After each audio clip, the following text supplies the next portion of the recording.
wabarakatuh. Alhamdulillahirabbil alamin. Anak-anakku kelas 4 yang soleh dan soleha, bagaimana kabar kalian semuanya hari ini? Semoga semuanya selalu dalam keadaan sehat, dalam lindungan Allah Subhanahu wa Ta'ala.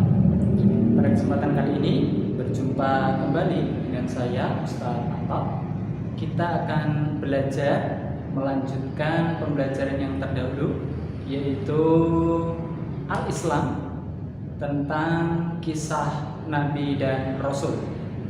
Jika di pertemuan sebelumnya kalian sudah belajar tentang Nabi Zulkifli alaihissalam, maka di pertemuan kali ini kita akan kembali belajar yaitu kisah Nabi dan Rasul. Khususnya kita akan belajar Nabi Daud alaihissalam dan kisah Nabi Sulaiman alaihissalam.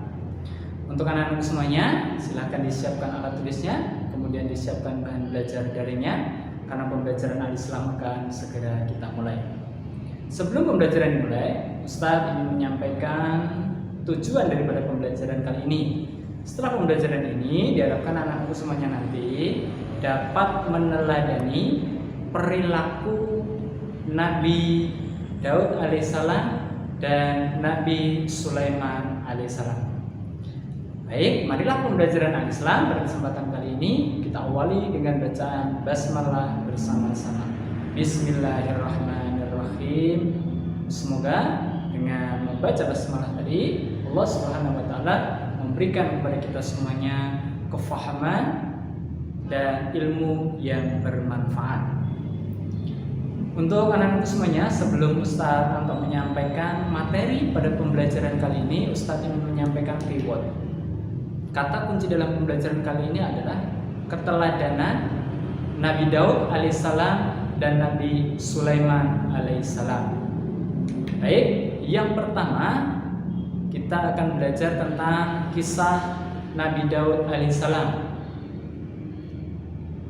Nabi Daud alaihissalam adalah keturunan yang ke-12 dari Nabi Ibrahim alaihissalam melalui anaknya yang bernama Ishak atau Nabi Ishak alaihissalam. Daud diutus oleh Allah untuk kaum Bani Israel. Jadi ketika Nabi Musa alaihissalam masih hidup, kaum Bani Israel ini masih mengikuti Taurat, masih mengamalkan Taurat. Namun dalam perjalanannya setelah Nabi Musa alaihissalam wafat, kaum Bani Israel kembali mengingkari Taurat, kembali berada pada jalan yang salah, tidak mau mengikuti agama Allah Subhanahu wa Ta'ala. Maka dari itu Allah mengutus Daud alaihissalam untuk menuntun kaum Bani Israel agar kembali kepada jalan yang benar, yaitu mengikuti agama Allah Subhanahu wa Ta'ala. Kemudian Daud diangkat menjadi raja, menggantikan Raja Talut setelah mengikuti sayembara. Di mana ketika itu Raja Talut yang merupakan raja kaum Bani Israel itu berperang kepada pasukan Jalut. Jadi Jalut ini adalah raja zalim, ya, yang menindas kaum Bani Israel, jadi raja di Palestina. Singkat cerita, ketika itu Daud alaihissalam mengikuti peperangan tersebut. Dalam ceritanya, akhirnya Raja Jalut, raja yang terkenal zalim dan sangat kuat itu, akhirnya bisa dibunuh oleh Daud dengan ketapel atas izin Allah. Jadi Nabi Daud atau Daud ya itu melepaskan batu atau kerikil kecil dengan menggunakan ketapel dan mengenakan jidat dari Raja Jalut. Ya, biiznillah, dengan izin Allah akhirnya Jalut tewas atau binasa. Dan ketika itu pula akhirnya Daud alaihissalam sesuai dengan janji Talut, Raja Talut, ketika seseorang yang mampu mengalahkan Jalut maka ia akan mendapatkan posisi sebagai raja pengganti dirinya atau pengganti Talut di samping orang yang bisa mengalahkan Jalut, maka ia akan dinikahkan dengan putrinya yang bernama Mikal. Akhirnya Daud mendapatkan tahta, yaitu menjadi raja menggantikan Talut, dan Daud dinikahkan dengan putrinya Talut yang bernama Mikal.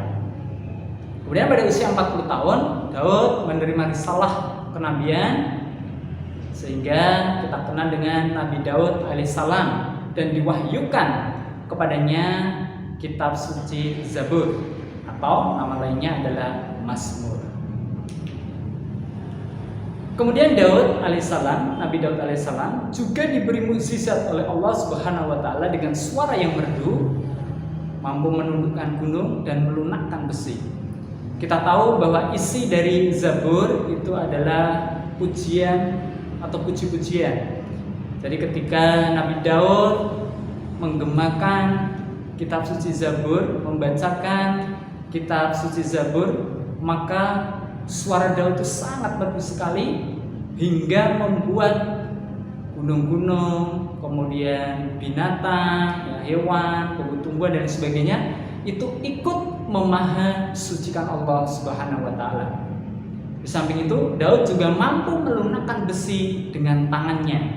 Yang ketika itu Daud melunakkan besi dalam rangka diantaranya adalah untuk membuat baju perang. Inilah mukjizat dari Nabi Daud alaihissalam.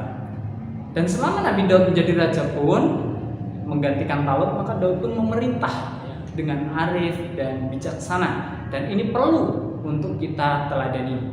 Kemudian sebagai rasa syukur Nabi Daud alaihissalam kepada Allah Subhanahu wa taala atas banyak sekali nikmat yang diberikan kepadanya, maka Nabi Daud alaihissalam mengajak putranya Sulaiman, atau yang kita kenal adalah Nabi Sulaiman alaihissalam, untuk membangun tempat suci, yaitu Baitul Maqdis di Yerusalem, yang ketika itu dijadikan sebagai ibu kota kerajaannya.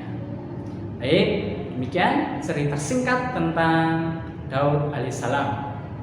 Kemudian yang kedua adalah kisah Nabi Sulaiman alaihissalam. Nabi Sulaiman alaihissalam adalah putra dari Nabi Daud alaihissalam. Jadi setelah ayahnya Nabi Daud alaihissalam itu sudah tidak menjadi raja, ataupun bisa dikatakan sudah wafat, maka Sulaiman yang menggantikan raja. Ketika Sulaiman menjadi seorang raja menggantikan Nabi Daud alaihissalam yang termasuk ayahnya, maka Sulaiman benar-benar mampu untuk meneruskan perjuangan ayahnya Daud alaihissalam ketika menjadi raja. Allah Subhanahu wa taala memberikan mukjizat kepada Sulaiman alaihissalam, yaitu dapat memerintah hewan, angin dan jin. Inilah mukjizat Sulaiman alaihissalam, mampu berkomunikasi dengan binatang, mampu mengarahkan arah angin, dan mampu untuk menundukkan jin.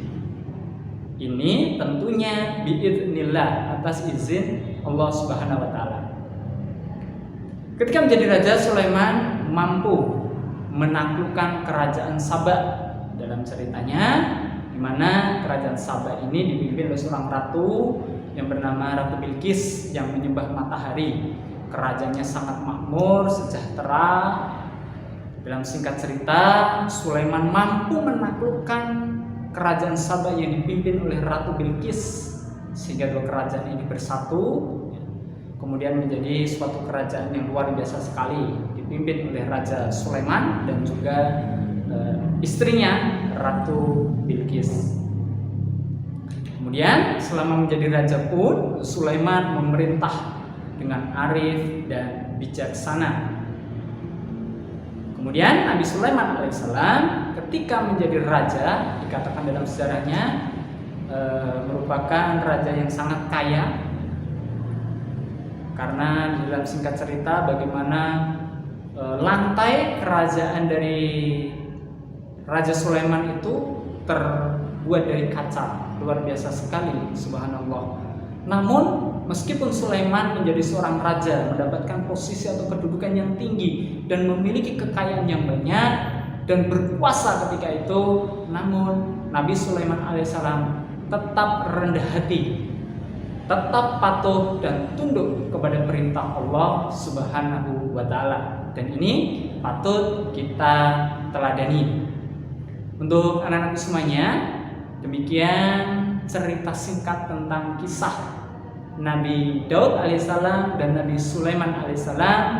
Semoga kita bisa meneladani dari kisah-kisah Nabi Daud alaihissalam maupun Nabi Sulaiman alaihissalam. Setelah ini silakan untuk dikerjakan latihan soalnya. Kemudian jika sudah selesai, silakan untuk dikerjakan tugas mandirinya, dibaca petunjuk pengerjaannya, kemudian silakan dilaksanakan dengan sebaik-baiknya.